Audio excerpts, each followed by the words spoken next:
नमस्कार। आज हम एनसीईआरटी क्लास 12th केमिस्ट्री के पार्ट 2 में चैप्टर पढ़ेंगे एल्डिहाइड, कीटोन और कार्बोक्सिलिक एसिड।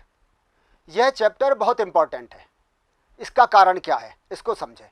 पहली बात तो ये, इसका मार्क वेटेज बहुत ज़्यादा है। जो इसके मार्क्स वेटेज है, जो एग्जामिनेशन के हिसाब से है, वो इसमें बहुत अधिक है। एक इसका और एक पी ब्लॉक एलिमेंट का। पहला कारण तो ये।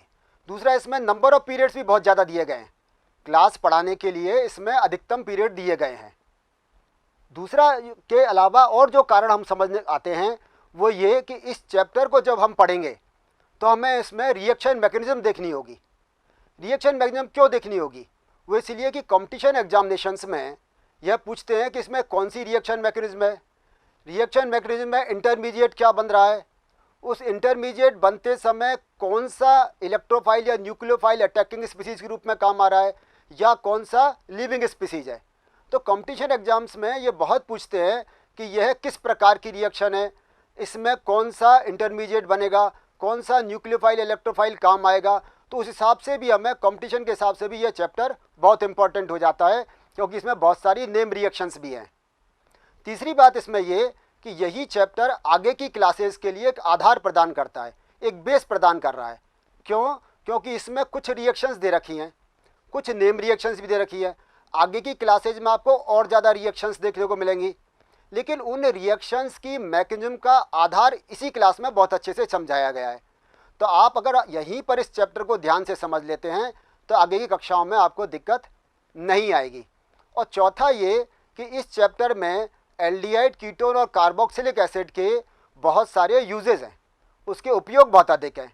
हमारे दैनिक जीवन में इन कंपाउंड्स के बहुत अधिक उपयोग काम में आते हैं, जिसको भी हम गहराई से समझेंगे। तो इंडस्ट्रियल केमिस्ट्री में भी इसकी बहुत अधिक इम्पोर्टेंस है। आज की क्लास में हम क्या पढ़ेंगे? आज की क्लास में हम पढ़ेंगे एल्डिहाइड, कीटोन और कार्बोक्सिलिक एसिड के एक तो जनरल फार्मूले के बारे में, इनका सामान्य सूत्र क्या है। उसके बाद एल्डिहाइड और कीटोन की नॉमेनक्लेचर क्या, इनका नामकरण किस प्रकार दिया गया, सामान्य नाम कैसे दिए गए और आईयूपीएसी नाम कैसे दिए गए। और उसके बाद एल्डिहाइड और कीटोन की मेथड्स ऑफ प्रिपरेशन और रिएक्शंस के बारे में पढ़ेंगे। तो इन सभी रिएक्शंस को आपको गहराई से समझने की ज़रूरत है। एल्डिहाइड, कीटोन एंड कार्बोक्सिलिक अम्ल वे कार्बनिक यौगिक जिनके फंक्शनल ग्रुप में कार्बन और ऑक्सीजन के मध्य डबल बॉन्ड होता है, कार्बोनिल यौगिक कहलाते हैं। इसका मतलब ये हुआ जिस किसी में सी डबल बॉन्ड होगा वो क्या कहलाएंगे? कार्बोनिल यौगिक। एल्डिहाइड में कार्बोनिल समूह कार्बन तथा हाइड्रोजन से, जबकि कीटोनों में यह 2 कार्बन परमाणुओं से आबंधित रहता है। कार्बोनिल यौगिक जिसमें कार्बोनिल समूह का कार्बन हाइड्रोक्सी समूह के ऑक्सीजन से जुड़ा रहता है, कार्बोक्सिलिक अम्ल कहलाते हैं। अब इस बात को आप फॉर्मूले से समझिए। आपको यहाँ फॉर्मूला दिखाई दे रहा होगा। इसमें देखो, ये जो सी डबल बॉन्ड दो समूह जो कार्बोनिल समूह है, इसमें यदि एक आवश्यक रूप से हाइड्रोजन है, आपको पहले फॉर्मूले में हाइड्रोजन दिखाई दे रहा है, और दूसरा एल्काइल ग्रुप भी हो सकता है, एराइल ग्रुप भी हो सकता है और हाइड्रोजन भी हो सकता है, तब तो ये कहलाएंगे एल्डिहाइड। तो हमने क्या समझा? जिसमें कार्बोनिल समूह में एक कार्बन से एक आवश्यक रूप से हाइड्रोजन जुड़ा हुआ हो। दूसरा जो हमें आगे दिखाई दे रहा है, इसमें हाइड्रोजन नहीं होगा। जो कार्बोनिल समूह का कार्बन है, इससे या तो दोनों एल्काइल ग्रुप जुड़े हुए होंगे या एल्काइल और एराइल ग्रुप हो सकते हैं, तब ये कहलाएगा कीटोन। समझ में आ गया? तो RCOR हो गया कीटोन और RCH हो गया एल्डिहाइड। अब इससे आगे की बात समझें। तीसरा फॉर्मूला ध्यान से देखें। जिसमें कार्बोनिल समूह के कार्बन में हाइड्रोक्सी समूह या OH समूह O के द्वारा जुड़ा हुआ है, वो कहलाते हैं कार्बोक्सिलिक अम्ल। तो यानी कि RCOOH क्या हो गए? कार्बोक्सिलिक अम्ल हो गए। अब कार्बोक्सिलिक अम्ल के 4 डेरिवेटिव्स होते हैं। उन डेरिवेटिव्स में या व्युत्पन्नों को हम ध्यान से समझें। OH को हटा दीजिए, OH को हटाकर NH2 लगा दें। हमने हाइड्रोक्सिल ग्रुप हटाया और NH2 ग्रुप लगा दिया, तब ये कहलाएगा अमाइड। है ये कार्बोक्सिल अम्ल का डेरिवेटिव, अमाइड कहलाएगा। अगर OH को हटा दें और उसकी जगह क्या लगा दें? हेलोजन लगा दें। X ग्रुप, X मतलब हेलोजन, तो ये एसाइड हैलाइड कहलाते हैं या एसिड हैलाइड भी कहते हैं। तो ये भी कार्बोक्सिलिक अम्ल का डेरिवेटिव कहलाता है या व्युत्पन्न कहलाता है। इसके अलावा यदि हम क्या करें, OH की जगह OR ग्रुप जुड़ा हुआ हो, यानी कि एल्कोक्सी ग्रुप जुड़ा हुआ हो, तब ये कहलाते हैं एस्टर, और एस्टर भी कार्बोक्सिलिक अम्ल के डेरिवेटिव हैं।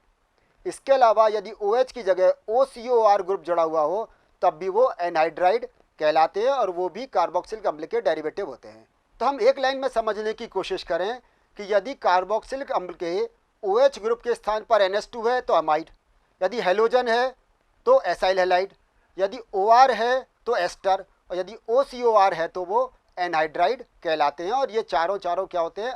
कार्बोक्सिलिक अम्ल के डेरिवेटिव या व्युत्पन्न कहलाते हैं। एल्डिहाइड कीटोन तथा कार्बोक्सिलिक अम्ल पौधों और जीवों में विस्तृत रूप में पाए जाते हैं।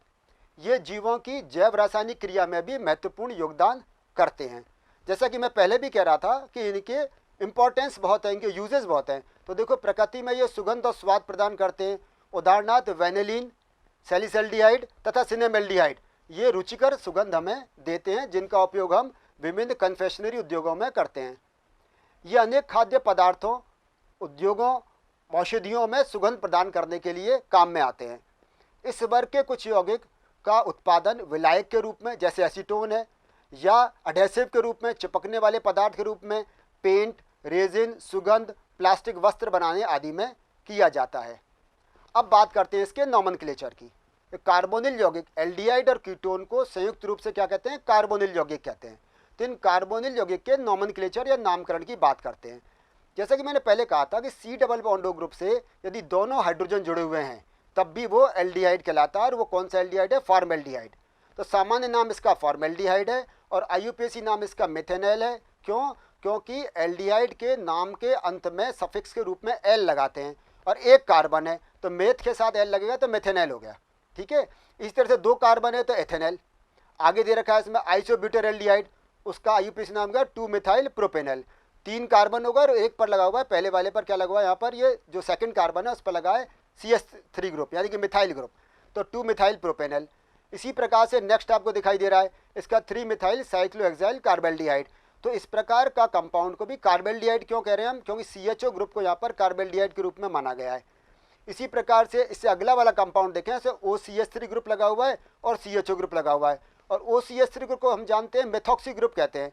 कौन से स्थान पर रखा है? ये दूसरे स्थान पर रखा हुआ है। पहला नंबर किसको देंगे? हमेशा एल्डिहाइड वाले को देंगे, कार्बन नंबर 1। कार्बन नंबर 2 कौन सा है? बीच वाला जहाँ पर CH है और इस पर OCH3 ग्रुप लगा हुआ है। तो 2 नंबर पर लगा है OCH3, तो इसका नाम हो गया 2 मिथॉक्सी प्रोपेनॉल। इसी प्रकार से पेंटेनॉल, प्रोपटूइनॉल और बेंजीन 1,2 डाइकार्बेल्डिहाइड, यह भी इस प्रकार से IUPAC नाम इसके दिए गए हैं। कीटोन के नाम के अंत में क्या करते हैं? ओन लगाते हैं। याद रखें, इसमें सफिक्स रूप में क्या लगता है? ओन। अब ये हम जानते हैं कीटोन में जो C double bond O group का वो टर्मिनल नहीं होगा, वो बीच में आएगा।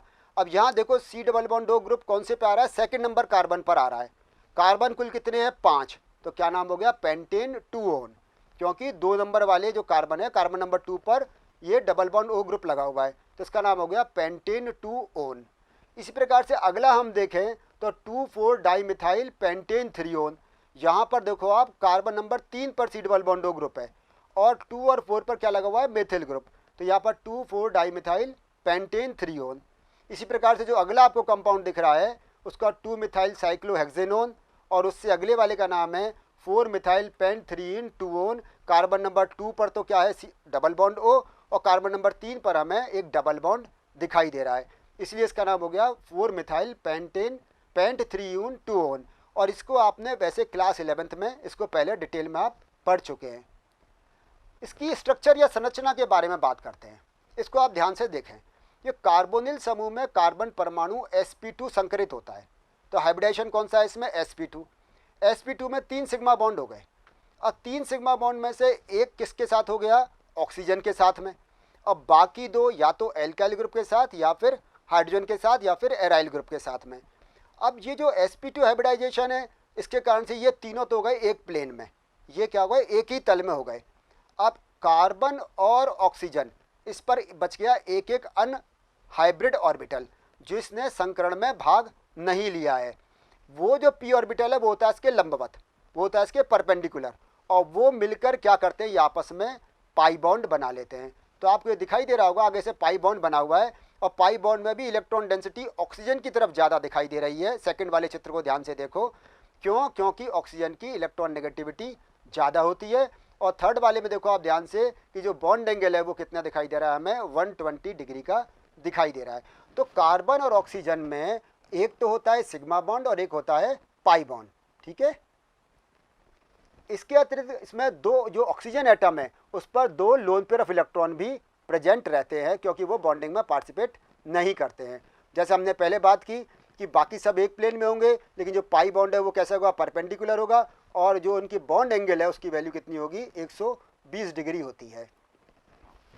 कार्बोनिल समूह का निर्माण और कक्ष की आरेख। कार्बन की अपेक्षा ऑक्सीजन की विद्युत ऋणता अधिक होती है। हम जानते हैं कि oxygen more electronegative than carbon. तो क्या होगा कि जो साझे के इलेक्ट्रॉन है, वो जो शेयर्ड इलेक्ट्रॉन है, जो कि कार्बन और ऑक्सीजन के बीच में जो पाई बॉन्ड बन रहा है, डबल बॉन्ड बन रहा है, वो अधिक कहाँ हो जाएंगे, ऑक्सीजन की तरफ अधिक हो जाएंगे। क्यों अधिक हो जाएंगे, क्योंकि ऑक्सीजन की इलेक्ट्रॉन नेगेटिविटी ज़्यादा है। इससे हमें क्या समझ में आया, इससे समझ में ये आया कि ऑक्सीजन हो गया पार्शियली नेगेटिव और कार्बन हो गया पार्शियली पॉजिटिव। अब इसमें जो अटैकिंग स्पीसीज होगी, कार्बन पर तो कौन सा आएगा, क्योंकि कार्बन पर पॉजिटिव चार्ज आया है, तो कार्बन पर तो आएगा न्यूक्लियोफाइल और ऑक्सीजन पर आएगा इलेक्ट्रोफाइल। समझने की कोशिश करें, कार्बन की इलेक्ट्रॉन नेगेटिविटी कम, ऑक्सीजन की इलेक्ट्रॉन नेगेटिविटी ज़्यादा, तो साझे के इलेक्ट्रॉन कौन ले गया, ऑक्सीजन अधिक ले गया। तो ऑक्सीजन हो गया पार्शियली नेगेटिव, कार्बन हो गया पार्शियली पॉजिटिव। जब पॉजिटिव हो गया तो कार्बन की तरफ कौन आएगा, न्यूक्लियोफाइल, और ऑक्सीजन तरफ कौन आएगा, इलेक्ट्रोफाइल। अब इसमें क्योंकि इनमें पोलरिटी क्रिएट हो गई है, तो कार्बोनिल यौगिक जितने भी होते हैं उनमें क्या होता है, डाइपोल मोमेंट होता है, और डाइपोल मोमेंट किससे अधिक होता है, ईथर की तुलना में अधिक होता है। आपको स्ट्रक्चर से दिखाई दे रहा है कि ये जो डबल बॉन्ड है कार्बन ऑक्सीजन का, उसमें कार्बन तो कैसा हो गया, पॉजिटिवली चार्ज हो गया, और ऑक्सीजन नेगेटिव हो गया, क्योंकि इसकी इलेक्ट्रॉन नेगेटिविटी ज़्यादा है। अब बात करते हैं हम इनके कि किस प्रकार से इनका सिंथेसिस किया जाता है, किस प्रकार से निर्माण किया जाता है। इसको आप एल्कोहल वाले चैप्टर में पढ़ चुके हैं। हम ये जानते हैं जब कभी भी एल्कोहल्स का ऑक्सीडेशन कराते हैं, एल्कोहलों का जब कभी ऑक्सीकरण कराते हैं तो एल्डिहाइड और कीटोन बनते हैं। यह भी हम पढ़ चुके हैं एल्कोहल वाले चैप्टर में कि जब कभी भी प्राइमरी एल्कोहल का ऑक्सीडेशन कराते हैं तो एल्डिहाइड बनते हैं, और जब कभी भी सेकेंडरी एल्कोहल का ऑक्सीडेशन कराते हैं तो कीटोन बनते हैं। तो प्राइमरी अल्कोहल के ऑक्सीडेशन से एल्डिहाइड और सेकेंडरी अल्कोहल के ऑक्सीडेशन से कीटोन बनते हैं। यह हम जानते हैं, हम इसको अल्कोहल वाले चैप्टर में, जो कि आपके टर्म 1 में आएगा। देखो यहाँ भी एक बात और समझने की कोशिश करो, ये जो एल्डिहाइड, कीटोन और कार्बोक्सिलिक एसिड चैप्टर है, इस बार सीबीएसई ने क्या किया, इसको 2 टर्म में बांट दिया है। तो पहले टर्म में तारा है अल्कोहल फिनोल वाला चैप्टर, जिसमें कि कार्बन और ऑक्सीजन के बीच में सिंगल बॉन्ड है, कौन कौन सा, अल्कोहल फिनोल ईथर वाला। और सेकंड टर्म में ये आ रहा है एल्डिहाइड, कीटोन और कार्बोक्सिलिक एसिड वाला चैप्टर, जिसमें कार्बन और ऑक्सीजन के बीच में डबल बॉन्ड है। तो पहले वाले टर्म में आप ये पढ़ चुके हैं कि अल्कोहलों के जब ऑक्सीडेशन कराते हैं तो क्या बनते हैं, एल्डिहाइड और कीटोन बनते हैं। प्राइमरी अल्कोहल से एल्डिहाइड और सेकेंडरी अल्कोहल से कीटोन बनते हैं। अल्कोहलों के डिहाइड्रोजनेशन से, यानी कि क्या करें, अल्कोहल में से यदि हम हाइड्रोजन को बाहर निकाल लें, डिहाइड्रोजनेशन का मतलब क्या, हाइड्रोजन को बाहर निकालना। अब कैसे निकालोगे, क्या करो कि अल्कोहल की वेपर्स लो और उसको कॉपर के ऊपर से पास करो, गर्म कॉपर के ऊपर से पास करते हैं, या सिल्वर ले लें। जब पास करेंगे तो जो प्राइमरी अल्कोहल है वो किस में कन्वर्ट होगा, एल्डिहाइड में, और सेकेंडरी अल्कोहल कीटोन्स में कन्वर्ट होगा। रिएक्शन इसकी आप पहले ही अल्कोहल वाले चैप्टर में पढ़ चुके हैं, या केवल हम रेफरेंस के लिए और रिवाइज करने की वजह से यहाँ इसको लिखा हुआ है।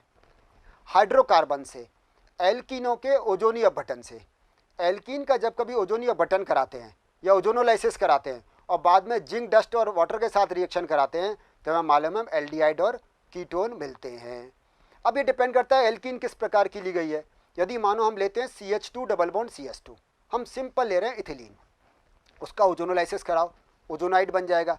फिर जिंक डस्ट और H2O की प्रेजेंस में रिएक्शन कराओ, तो क्या होगा कि हमें दोनों तरफ क्या मिलेंगे, फॉर्मेल्डिहाइड के 2 मॉलिक्यूल मिल जाएंगे। यदि हम क्या करें, CH3 CH double bond CH2 लें, तो एक तरफ एस्टेल्डिहाइड और एक तरफ फॉर्मेल्डिहाइड बनेगा। तो जो भी हमें एल्डिहाइड बनाना है उसी प्रकार की एल्कीन हम लेके चलेंगे। और जो डबल बॉन्ड बना हुआ है वो double bond C double bond C, वहाँ पर पहले ओजोनोलाइसिस होता है, वहाँ पर ओजोन का पहले ऐड होता है, ओजोन ऐड होती है और उसके बाद उसका अपघटन कर देती है पदार्थ का, और एल्डिहाइड और कीटोन में कन्वर्ट कर देती है। एल्काइनों के जल योजन से, यह भी हम पढ़ चुके हैं कि एल्काइन का, जब ये क्लास 11th में पढ़ा था हमने, कि एल्काइंस में जब कभी वाटर का एडिशन कराते हैं तो एल्डिहाइड और कीटोन बनते हैं। अब हम उन रिएक्शंस की बात करेंगे जो हमने पहले नहीं पढ़ी हुई हैं, कि एसाइल हैलाइड से। अभी हमने क्या कहा था कि जब कभी C डबल बॉन्ड O के साथ में OH हटकर Cl लगाए तो हमने कहा था एसिड का डेरिवेटिव कहलाता है, ये अम्ल हैलाइड भी कहते हैं। तो एसिल हैलाइड को बेरियम सल्फेट पर पैलेडियम उत्प्रेरक की उपस्थिति में जब हाइड्रोजनेशन कराते हैं तो क्या बनते हैं, एल्डिहाइड बनते हैं। सीधा सीधा हम समझने की कोशिश करें यहाँ पर कि ये एसिड डेरिवेटिव है, उसका रिडक्शन करा रहे हैं, रिडक्शन कराने पर एल्डिहाइड बन रहे हैं।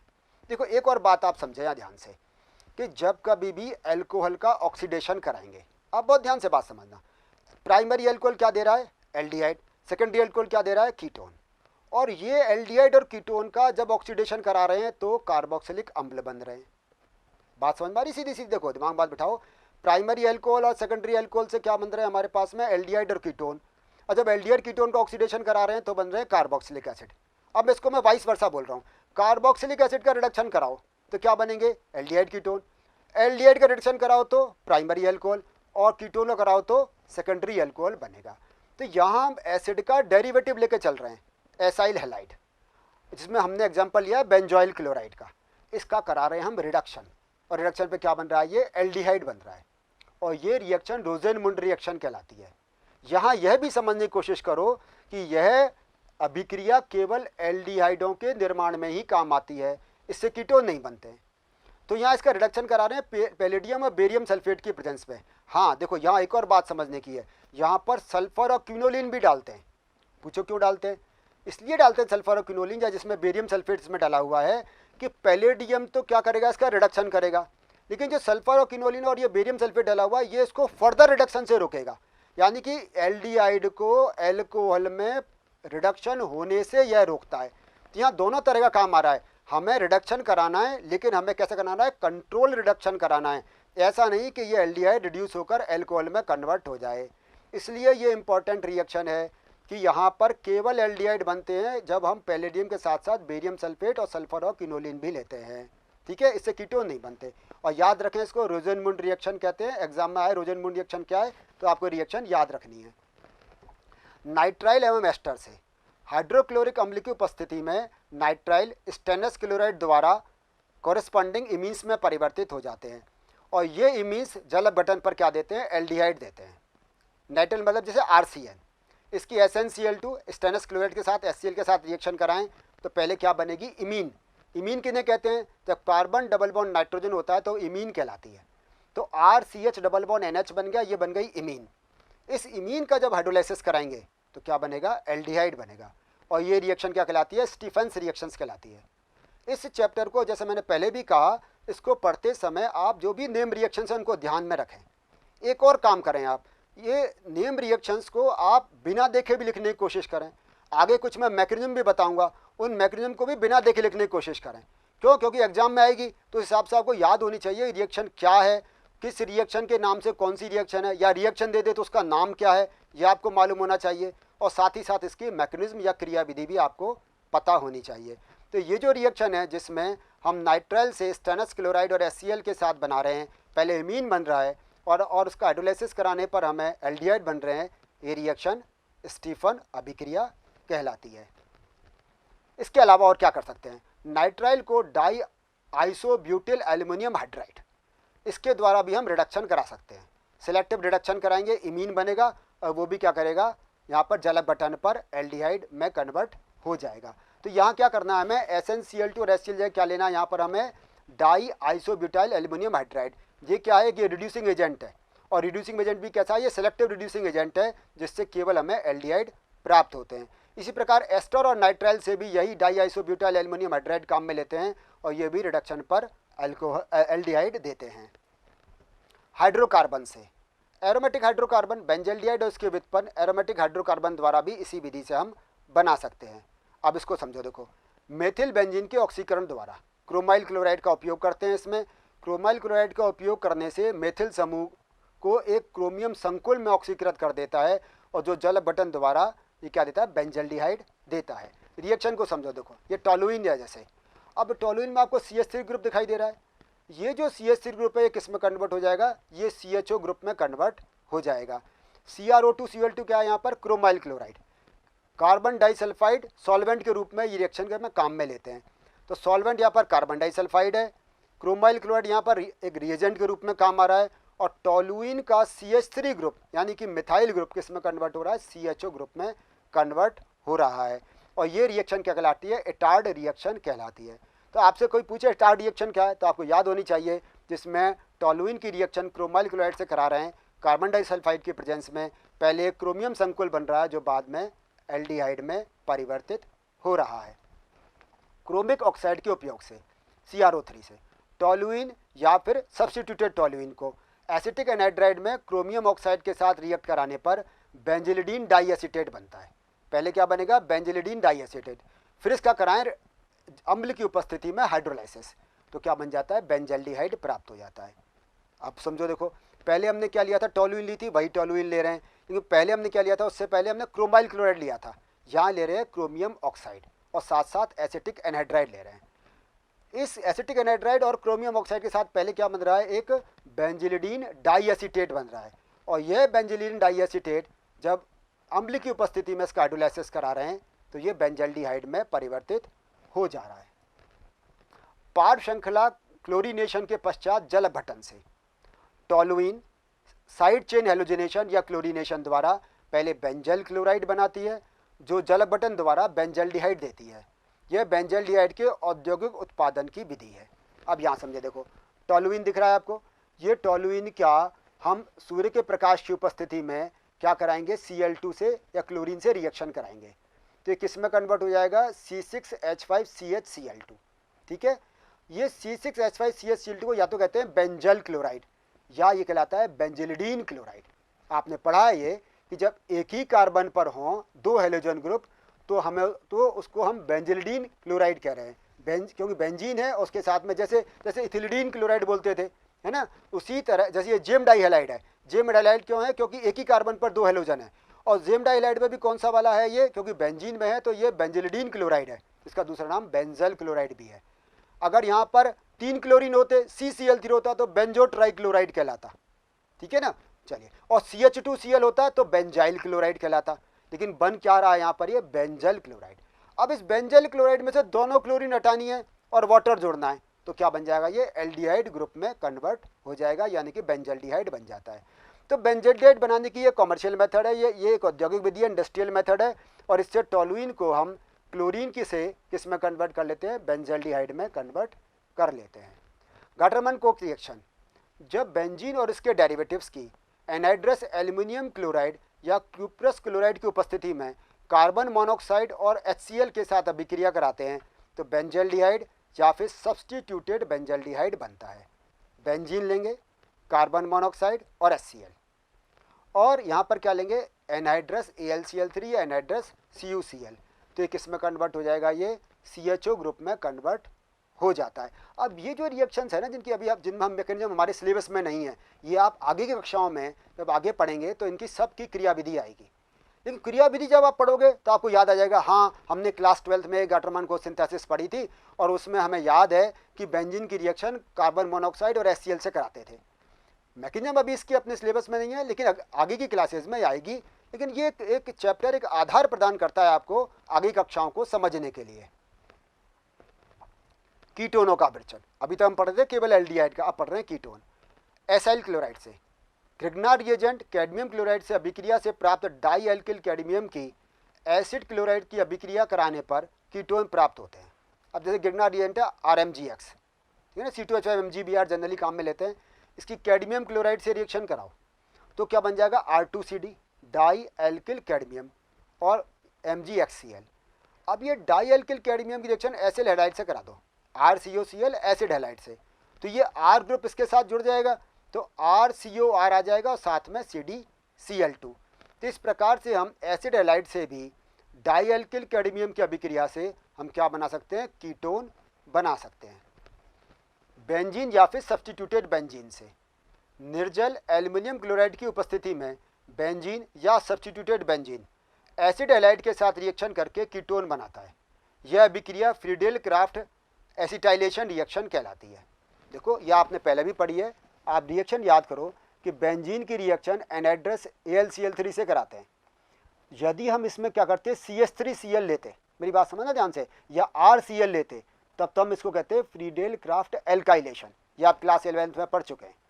क्लास 11th में हमने पढ़ी थी कि ये बेंजीन ली थी, एनहाइड्रस AlCl3 लिया था और रिएक्शन हमने एल्किल हैलाइड से की थी। तो टोलुइन या फिर बेंजीन का कोई भी CH3 C2H5 ग्रुप इस प्रकार से डेरिवेटिव बन रहा था। यहाँ क्या कर रहे हैं हम कि बजाय एल्काइल हैलाइड के एसाइल हैलाइड लेके चल रहे हैं RCOCl या फिर ArCOCl। अब इसकी जब रिएक्शन एनहाइड्रस मैकेनिज्म सेम है, इसकी क्रियाविधि वही है जो कि पहले हमने क्लास 11th में पढ़ी थी। इसकी जब हम रिएक्शन कराएंगे तो क्या बन जाएगा, देखो AlCl4 नेगेटिव और RCO पॉजिटिव। क्लास 11th का आपको ध्यान होगा, AlCl3 जब RCOCl से रिएक्शन करेगा तो AlCl4 नेगेटिव RCO पॉजिटिव बन जाएगा। अब ये जो RCO पॉजिटिव चार्ज किस पर आएगा, कार्बन पर। ये कार्बन बेंजीन के किसी भी एक कार्बन के साथ जुड़ेगा, बेंजीन के किसी भी एक कार्बन के साथ जुड़ जाएगा। फिर जैसे हम यहाँ देख रहे हैं, यहाँ बेंजीन के कार्बन के साथ ये जुड़ गया और वहाँ से H बाहर निकलेगा। वो जो H बाहर निकलेगा वो AlCl4 नेगेटिव जो बनाता उससे AlCl3 और HCl बना देगा। तो AlCl3 हमें वापस मिल जाता है। तो रिएक्शन में क्या हुआ, RCO ग्रुप जुड़ गया और साथ में HCl बाहर निकल जाता है। तो ये reaction Friedel craft acetylation reaction कहलाती है और इससे हमने क्या किया, एरोमेटिक कीटोन्स बना सकते हैं। अगर यहाँ पर जैसे CH3 ग्रुप होता, यहाँ AR और R लिखा है ना, यह CH3 होता, तो ये क्या कहलाता, एसिटोफिनोन। तो हम कहते हैं हम इसने एसिटोफिनोन बना लिया। तो कहने का मतलब ये हम लें CH3COCl या हम क्या लें CH3COCl तो बन जाएगा एसिटोफिनोन। यदि हम लें C6H5COCl तो यहाँ पर AR और R की जगह क्या आ जाएगा, C6H5, तब बन जाएगा ये बेंजोफिनोन। नाइट्राइल से, नाइट्राइल व ग्रीनियर अभिकर्मक की अभिक्रिया से प्राप्त उत्पाद का जलावटन कराने पर कीटोन बनते हैं। आप देख रहे हैं यहाँ पर हमने प्रोपेन नाइट्राइल लिया है CH3CH2CN। अब इसकी 6H5 MgBr से रिएक्शन कराई। अब आप देख रहे हैं यहाँ पर ये जो C डबल बॉन्ड N पर, क्योंकि यहाँ पर कार्बन और नाइट्रोजन में इलेक्ट्रोनेगेटिव ज़्यादा कौन है, नाइट्रोजन। तो नाइट्रोजन साझे के इलेक्ट्रॉन ले जाएगा, साझे के इलेक्ट्रॉन ले जाएगा तो जो C6H5 MgBr में से Mg पॉजिटिव हुआ, ये Mg पॉजिटिव किसके साथ जुड़ेगा, N पर जाकर। और ये जो C6H5 निगेटिवली चार्ज था ये किस पर जुड़ गया, कार्बन पर। तो सेकंड वाले फॉर्मूले को आप ध्यान से देखो कि ये जो नाइट्रोजन जिस पर इलेक्ट्रॉन डेंसिटी ज़्यादा थी उस पर तो MgBr आ गया और कार्बन जिस पर इलेक्ट्रॉन डेंसिटी कम हो गई थी उस पर C6H5 जाकर जुड़ जाता है। जब इसका हम हाइड्रोलाइसिस करा रहे हैं तो ये जो डबल बॉन्ड NMgBr है वो तो निकल जाएगा NH2 MgBr के रूप में और यहाँ पर C double bond O group आ जाएगा। तो ये क्या बन गया, इसमें ये कीटोन बन जाता है 1-फेनिल प्रोपेनॉन यहाँ पर बन जाएगा। तो नाइट्राइल से और ग्रीनियर अभिकर्मक की अभिक्रिया से भी हम क्या बना सकते हैं, कीटोन बना सकते हैं। तो आज की क्लास में इस चैप्टर में हमने क्या सीखा, हम दोहराते हैं। हमने सबसे पहले सीखा एल्डिहाइड, कीटोन और कार्बोक्सिलिक अम्ल के फॉर्मूला के बारे में कि उनका सूत्र किस प्रकार से है, कैसे उनको पहचानेंगे। फिर उसके बाद हमने उनकी नॉमेनक्लेचर के बारे में जाना, उनकी नामकरण पद्धति किस प्रकार की है, सामान्य नाम किस प्रकार दिए जाते हैं और IUPAC नाम किस प्रकार से दिए जाते हैं, उसको हमने सीखा। उसके बाद हमने कार्बोनिल समूह की प्रकृति के बारे में जाना कि कार्बोनिल समूह की प्रकृति किस प्रकार की है, इसमें कार्बन किस प्रकार से पार्शियली पॉजिटिव और ऑक्सीजन किस प्रकार से पार्शियली नेगेटिव हो जाता है और इसमें जो हाइब्रिडाइजेशन है वो sp2 है और ये जो पाई बॉन्ड है वो कैसे होते हैं, परपेंडिकुलर होते हैं। इसको हमने जाना। उसके बाद हमने फिर इसकी मेथड्स ऑफ प्रिपरेशन की बात की कि सामान्य एल्डिहाइड कीटोन ऐसी विधियां जिनसे एल्डिहाइड और कीटोन दोनों बनाए जा सकते हैं उनके बारे में हमने जाना। उसके बाद हमने सीखा कि ऐसी कौन कौन से मेथड्स हैं जिनसे केवल एल्डिहाइड बनाए जा सकते हैं। जैसे हमने देखा था रोजेनमुंड रिएक्शन देखी थी, उनके हमने रिएक्शंस क्या है उसके बारे में जाना। और उसके बाद हमने सीखा कि केवल कीटोन किन किन विधियों के द्वारा बनाए जाते हैं। तो एल्डिहाइड और कीटोन के मेथड ऑफ प्रिपरेशन के बारे में जाना और उनके नामकरण के बारे में जाना, उनके फार्मूला के बारे में जाना, उसके हमने स्ट्रक्चर और बॉन्डिंग के बारे में जाना। अगली क्लास में हम सीखेंगे कि एल्डिहाइड और कीटोन के फिजिकल प्रॉपर्टीज़ क्या हैं, उनके भौतिक गुण कौन कौन से हैं, वे किस प्रकार की केमिकल रिएक्शंस दिखाते हैं, कौन से प्रकार की केमिकल रिएक्शंस दिखाते हैं और उसके साथ साथ उनकी कुछ स्पेशल रिएक्शंस के बारे में भी बात करेंगे। धन्यवाद।